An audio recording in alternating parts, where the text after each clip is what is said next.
দ্বিতীয় বিশ্বযুদ্ধ শুনলেই চোখের সামনে ভেসে ওঠে কামান, গোলাগুলি আর ধ্বংসস্তূপ, তাই না? কিন্তু আজ আমরা এই এক্সপ্লেনারে এমন এক রণাঙ্গনের কথা জানব যেখানে কোনো গোলাগুলি ছিল না। এই যুদ্ধটা লড়া হয়েছিল মেধা, বুদ্ধি আর নিখুঁত প্রতারণা দিয়ে। চলুন ছায়াযুদ্ধের সেই অদৃশ্য নায়কদের মহাকাব্যের রূপ দেওয়া যাক। পর্ব ১, অদৃশ্য রণাঙ্গন। ইতিহাস আসলে কিভাবে লেখা হয় সেই চেনা ছকটা আজ একটু ভিন্ন দৃষ্টিকোণ থেকে দেখা যাক। একটু ভাবুন তো, দ্বিতীয় বিশ্বযুদ্ধের সবচেয়ে শক্তিশালী অস্ত্র আসলে কী ছিল? নরম্যান্ডি সৈকতের সেই রক্তক্ষয়ী লড়াই কিংবা স্টালিনগ্রাদের ধ্বংসস্তূপ, এগুলো তো আমরা সবাই জানি। কিন্তু যুদ্ধের আসল ভাগ্য ঠিক কোথায় নির্ধারিত হচ্ছিল? মজার ব্যাপার হলো, একদিকে ছিল বিশাল সব ট্যাঙ্ক, ভারী অস্ত্রশস্ত্র আর ইস্ত্রি করা ইউনিফর্ম, আর অন্যদিকে স্রেফ একটা টাইপরাইটার, কিছু ভুয়া পরিচয়পত্র আর চুরি করা মানচিত্র। এই অদৃশ্য রণাঙ্গনে গুপ্তচরেরা একেবারে সাধারণ সাংবাদিক বা অভিজাত মানুষের ছদ্মবেশে লোকালয়ে ঘুরে বেড়াতেন। এখানে একটা মাত্র গোপন সংকেত উদ্ধার করার মানেই ছিল হয়তো লাখ লাখ মানুষের জীবন বাঁচানো অথবা এক ভয়ানক ধ্বংসযজ্ঞ ডেকে আনা। এবার আসি দ্বিতীয় পর্বে, এনিগমা কোডের রহস্যভেদ। গণিতের একটা সাধারণ সূত্র কিভাবে একটা আস্ত বিশ্বযুদ্ধের আয়ু কমিয়ে দিতে পারে, সেটাই এবার আমরা দেখব। জার্মানদের তৈরি সেই বিখ্যাত এনিগমা মেশিনের কথা তো শুনেছেন, তাই না? দেখতে সাধারণ টাইপরাইটারের মতো হলেও এর ভেতরের রোটর আর প্লাগবোর্ড মিলে এমন এক জটিল গোলকধাঁধা তৈরি করেছিল যা ভাঙা আক্ষরিক অর্থেই অসম্ভব মনে হতো নাৎসিদের কাছে। কিন্তু ইংল্যান্ডের ব্লেচলি পার্কের নিভৃত গ্রামে বসে কিছু অসামান্য প্রতিভাবান মানুষ এই বুদ্ধিবৃত্তিক দৈত্যের মুখোমুখি হয়েছিলেন। অসম্ভব কেন বলছিলাম জানেন?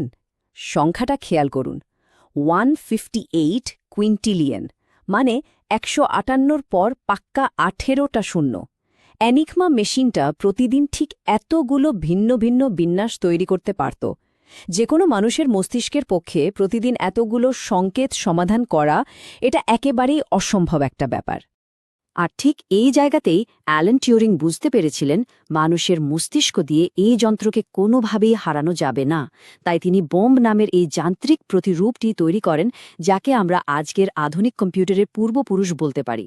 টিউরিংয়ের এই মাস্টার স্ট্রোক মিত্রবাহিনীকে নাৎসিদের মনের একেবারে অন্দরে ঢোকার সুযোগ করে দিয়েছিল, আর যুদ্ধটাকে অন্তত 2 থেকে 4 বছর কমিয়ে দিয়ে অগণিত মানুষের প্রাণ বাঁচিয়েছিল। সত্যি অবিশ্বাস্য, তাই না? আমাদের তৃতীয় পর্ব, প্রতারণার জাদুকর। দেখুন, কেবল তথ্য পেলেই তো আর হয় না। সেই তথ্যের ওপর ভিত্তি করে কাউকে না কাউকে তো কাজ করতে হবে, আর সেটা করতে হয় একদম শ্বাসরুদ্ধকর প্রতারণার মাধ্যমে। যেমন ধরুন রিচার্ড জর্গের কথা। অনেকেই তাকে ইতিহাসের সর্বশ্রেষ্ঠ গুপ্তচর মানেন। ভদ্রলোক জাপানে একজন কট্টর নাৎসি সাংবাদিকের ছদ্মবেশে দিব্যি ঘুরে বেড়াচ্ছিলেন, অথচ কাজ করছিলেন মস্কোর হয়ে। তিনি এতটাই ধুরন্ধর ছিলেন যে জার্মান রাষ্ট্রদূত ইউজিন অটের সবচেয়ে কাছের বন্ধু হয়ে উঠেছিলেন। জর্গের এই জীবনটা হলিউডের যে কোনো থ্রিলার সিনেমাকেও হার মানাবে। ঘটনাগুলো টাইমলাইন দেখলে সত্যি অবাক হতে হয়। 1941-এ জর্জে মস্কোকে সতর্ক করেছিলেন, কিন্তু স্টালিন পাত্তাই দেননি। এরপর জার্মান বাহিনী যখন মস্কোর একেবারে দৌড় গোড়ায়, তখন জর্জের চরম ঝুঁকি নিয়ে নিশ্চিত করেন যে জাপান আপাতত সোভিয়েত ইউনিয়ন আক্রমণ করবে না। জাস্ট এই একটা তথ্যের উপর ভিত্তি করে স্টালিন তার সেরা সাইবেরীয় ডিভিশনগুলোকে মস্কো রক্ষায় নামিয়ে দেন, আর জার্মানরা তাদের প্রথম বড় পরাজয় স্বাদ পায়। যদিও দুঃখজনকভাবে 1944-এ জর্জেকে ভরে ফেলা হয় এবং ফাঁসি দেওয়া হয়। টোকিও থেকে এবার সোজা ইউরোপে ফেরা যাক। এখানে এমন একজন জাদুকর ছিলেন যিনি প্রমাণ করেছিলেন যে কামানের গোলার চেয়েও একটা সুচিন্তিত মিথ্যা অনেক বেশি ধ্বংসাত্মক হতে পারে। নাম তার জুয়ান পুজোল গার্সিয়া বা গার্বো। ইতিহাসের একমাত্র ব্যক্তি তিনি যিনি মিত্রবাহিনী এবং নাৎসি উভয় পক্ষের কাছ থেকেই বীরত্বের সম্মাননা পেয়েছিলেন। ভাবা যায় এটা? গার্বোর চালগুলো ছিল একেবারে পারফেক্ট। ডি-ডে বা নরম্যান্ডি অবতরণের আগে তিনি 27 জন ভুয়া এজেন্টের এক আস্ত কাল্পনিক বাহিনী তৈরি করে ফেললেন। এরপর দিনের পর দিন বিপুল পরিমাণ ভুয়া রেডিও বার্তার মাধ্যমে তিনি হিটলারকে খুব সহজেই বোঝাতে সক্ষম হন যে মিত্রবাহিনীর মূল আক্রমণটা পাদোক্যালে অঞ্চলে হবে। এমনকি আসল আক্রমণ শুরু হওয়ার পরও তিনি নাৎসিদের কনভিন্স করে ফেলেছিলেন যে নরম্যান্ডির হামলাটা স্রেফ একটা ধোঁকাবাজি। এর ফলে হিটলার তার সবচেয়ে শক্তিশালী বাহিনীকে ক্যালের সুরক্ষার জন্যই আটকে রেখেছিলেন। পর্ব ৪, শত্রুর ডেরায় নায়কেরা। এবার চলুন এমন কিছু মানুষের কথা জানি যারা শত্রুর একেবারে নাকের ডোগায় বসে কাজ করতেন, দিনের পর দিন চরম শারীরিক ঝুঁকি নিয়ে। দ্য লিম্পিং লেডি বা সেই খঞ্জনারী, নাৎসি গেস্টাপোরা চরম ভয় আর সমীহের সাথে এই নামটা উচ্চারণ করত। এটা ছিল ভার্জিনিয়া হলের ডাকনাম। ১৯৩৩ সালে একটা দুর্ঘটনায় তিনি তার পা হারান। আর জানেন, নিজের কাঠের কৃত্রিম পাটার নাম তিনি কি দিয়েছিলেন? কাথবার্ট। শারীরিক সীমাবদ্ধতা তাকে এক বিন্দু দমাতে পারেনি। তিনি শুধু স্থানীয় ফরাসি প্রতিরোধ যোদ্ধাদের সংগঠিতই করেননি, নাৎসিদের সাপ্লাই লাইনগুলো আক্ষরিক অর্থে উড়িয়ে দিয়েছিলেন। একের পর এক নাশকতা চালিয়ে নাৎসিদের রাতের ঘুম হারাম করে দিয়েছিলেন তিনি। আর সবচেয়ে অবিশ্বাস্য ব্যাপার হল, গেস্টাপোদের হাত থেকে বাঁচতে হাড় কাঁপানো শীতে সেই কাঠের পা নিয়েই তিনি পিরেনিস পর্বতমালা পাড়ি দিয়ে স্পেনে পালিয়ে যান। অদম্য ইচ্ছাশক্তির এর চেয়ে দারুণ উদাহরণ আর কি হতে পারে? তবে সবচেয়ে বিস্ময়কর চরিত্রটা কিন্তু ছিল খোদ নাৎসিদের নিজেদের অন্দরেই। ভাবুন তো, একজনের প্রাতিষ্ঠানিক পদবি হল নাৎসি গোয়েন্দা প্রধান, অথচ গোপনে তিনি বাঁচাচ্ছেন ইহুদিদের প্রাণ।